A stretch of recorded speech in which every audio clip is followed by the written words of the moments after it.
And the showdown over Obamacare will play out on the House floor later this afternoon as Republicans in the House look to follow their Senate colleagues' lead by voting on the effort to repeal the health care law. I want to bring in now two House members, a Republican and a Democrat. We have Massachusetts Democrat Seth Moulton and Illinois Republican Adam Kinzinger. I should mention both of them are military veterans. Thanks very much for taking the time today.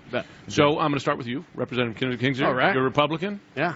Do Republicans have a plan to replace Obamacare? Yeah, I think, when people ask for plans, they want us to come out with this 2,000-page, kind of like what Obamacare was originally, replacement I'd plan. take bullet points. Give me bullet points. So the bullet points are this. What we're going to do today is pass the vehicle. We're basically like starting the car that's ultimately going to drive the repeal and replace, and that's through this mechanism called reconciliation. We will repeal the bill, but then through, Tom Price is HHS secretary, there's regulatory things he can do. We can begin to pass pieces of the replace without a big comprehensive 2,000-page bill, but doing it in front of the American people and selling this what we need to do. And I think. So what are you going to replace it with? So folks at home, the 20 million Americans who are taking advantage of this right now for themselves and their families, give an example of what you're going to replace that's in the current law that will be in the new Republican law. Yeah, well, I think what's very clear is, we're not going to be ripping health care away from people. We've made that very clear. That's not going to be what happens. We want something that works because this is failing on its own right now anyway. Opening up cross-state competition, expanding health savings accounts to allow people to competitively shop, not just for health insurance, but also for health care. So you drive quality up and cost down. And there's a lot of different regulatory things that can come into play, and that's going to be the process here.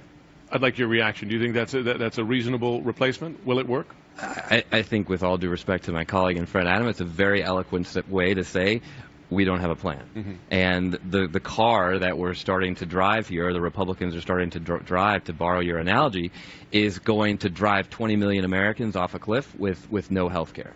And that's frightening. In fact, when you listen to Republicans say what they want to see in the new law, a lot of the things are things that Obamacare provided, like no discrimination based on pre-existing conditions. President-elect Trump has said the same. That's right. Health care, the 26-year for 26-year-olds. So there are a lot of things about the ACA that I think everybody in Congress wants to preserve. The bottom line is, if Republicans would admit it, what we want to do is just preserve the ACA and be willing to tweak it and fix it. That's always been my position. It's not a perfect health care law, but it needs to be fixed. We don't need to repeal it and put an awful lot of Americans out on the street with no health care at all. How do you respond? Well, I think you're going to be seeing look, it happens on both sides, a lot of scare tactics about what this means. I mean, let's just be very clear. Republicans are not going to rip people off of their health care. You're going to hear people say it.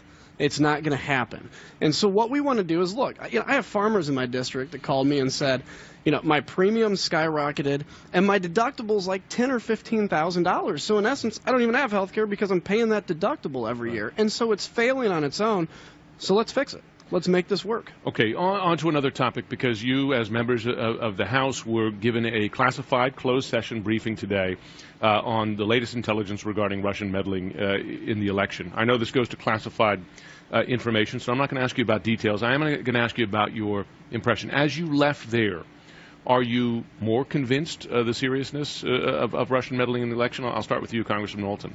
Well, of course, we can't discuss the details, but I think it's very apparent that this is a very serious situation, a national security threat facing the United States of America. It's clear that Vladimir Putin's intention is not just to specifically affect the result of this particular election, although that's apparent as well, but to fundamentally undermine the principles of our democracy. He is a national security threat to the United States.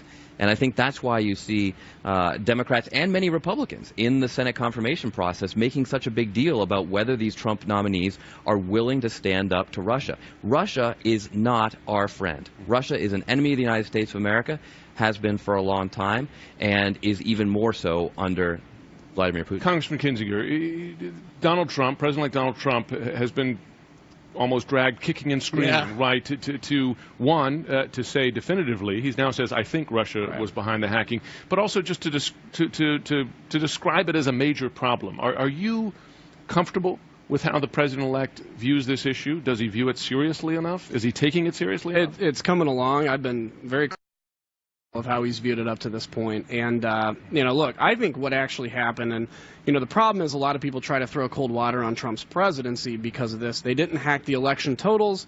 People voted for Donald Trump. They wanted Donald Trump. They want to change. But the bigger issue is we are sworn as members of Congress, members of the military, to protect and defend the Constitution. And protecting and defending the Constitution means you have to protect the underlying thing that makes it work. It's just a piece of paper unless people trust that their vote in their election system works. And that was a direct attack on the base of the Constitution, the election system, and it needs to be taken very seriously. I'm glad Democrats are joining us now. Seth's always been a good Russian hawk. There haven't been a lot of them. Now they're joining in this understanding of Russia's role in the world and what they're trying to do, and I look forward to working in a bipartisan way to maintain American strength and final thought before I couldn't agree more with Adam and the ways that Russia is fundamentally trying to undermine our democracy. But it's important to say this, too. Donald Trump did not win the popular vote. He lost the popular vote. He won by a few 100,000 votes in key states. And the clear intent of this Russian effort was to influence the minds of Americans. It wasn't to attack our voting boxes or our tallies or whatnot. It was to undermine the opinions of Americans. So I think it's naive to think that the Russians had no influence on Americans when they went to vote. Congressman Moulton, Kinzinger, please stay there because we have the luxury of time. We're going to come back after a short break. I want to bring back Illinois Congressman Adam Kinzinger and Massachusetts Congressman Seth Moulton. Listen, I was listening to those hearings, and cabinet pick after cabinet pick, CIA director, state, defense, differed with the president-elect on every key national security issue, on torture, on Russia, the seriousness of the problem, on the Iran nuclear deal, on the Muslim ban. I have to ask you a question, and perhaps I'll start with you, Congressman Moulton. Who's going to win out on these key decisions? Is the president going to overrule them? What does this all mean? Well, I hope that the truth wins out here. And frankly, President-elect Trump is wrong on all of these issues. He was wrong during the campaign. He's wrong now. And now we see officials, professionals on his own team saying that he's wrong. So what we hope is the truth will win out. And because if it doesn't, we're in a lot of trouble. Congressman Kinzinger, at the end of the day, it is the president who is the decider, in the words of George W. Bush. And I know that a number of these positions are ones that you've disagreed with the president-elect on: Muslim ban, torture, particularly as a military veteran.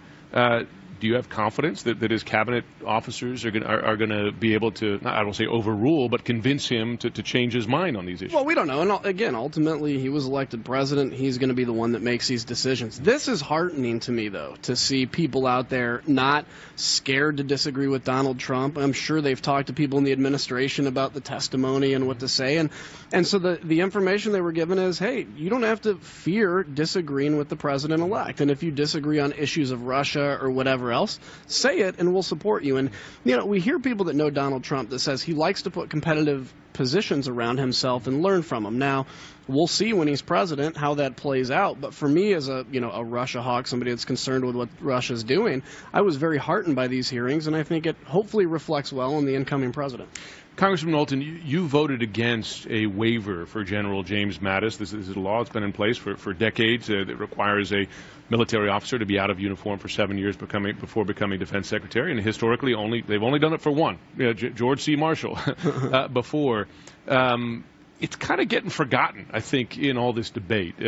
Tell me why you voted against the waiver. Well, look, I fully support General Mattis being our next Secretary of Defense. I've been very public about that. Had an op-ed in USA Today saying how important it is to have someone who has the strength and courage to stand up to our president-elect on key issues like torture, like our relationship with Russia, in the Secretary of Defense. The reason I voted against this change, the way the Republicans wrote it in committee, is because it totally took the House of Representatives out of the process. And this is a serious matter. Civilian control of the military is enshrined in our Constitution. We need to make sure we have a serious debate, and Republicans and Democrats on that committee wanted General Mattis to come and testify. And you know what? General Mattis wanted to come testify too. And you would like to think that General Mattis would be able to win out in that battle with the Trump transition team, but he didn't. You wanted a chance to do your job. We wanted a chance to do our job. I absolutely support General Mattis being our next Secretary of Defense. He was my division commander back in 2003. He is a warrior scholar. He's the kind of person we need in that position. But the process here matters. The law matters, and we have to respect the law. I want to talk to you about another issue listen, this big news week, right? Any of these issues could dominate the week, but trust me, I know personally. Donald Trump and his businesses. So he had this big press conference. I'm going to do this. I'm going to do that. We've talked to ethics lawyers from both administrations. We're not talking about Democrats. We're talking about Democrats and Republicans. At the end of the day, he's still going to be profiting from his businesses, he and his family. I'll start with you, Congressman Kinzinger. Has he provided enough separation to make you comfortable that he will not have conflicts of interest as President of the United States? It's hard for me to look. I'm not the guy that determines what that looks like, so it's hard for me to say is there enough of a firewall. I think what he has to be careful of is even the perception of a conflict of interest, because it has a tendency then to undermine decisions he's taking. So I think he's gone a lot further than what people were fearing back in November, that he wasn't even going to recuse himself.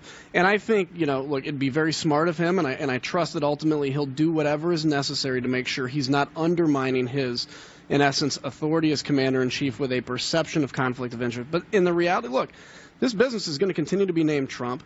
He built a $1 business. He and his family are going to make money from it. He and his family will make, but it's a family business. You can't expect him to pull the name off the buildings and everything else, but putting a firewall is important. Are you satisfied, Congressman Walton? Absolutely not. I mean, let's be clear. Trump is a failed businessman. If he had simply put the money his father gave him into the stock market, he would have more money than he does today. He's presided over countless bankruptcies, and he's tied to those debts. And unless he separates them from those interests, we're in trouble. Because one thing that Donald Trump has proven throughout his history is that he's out for himself.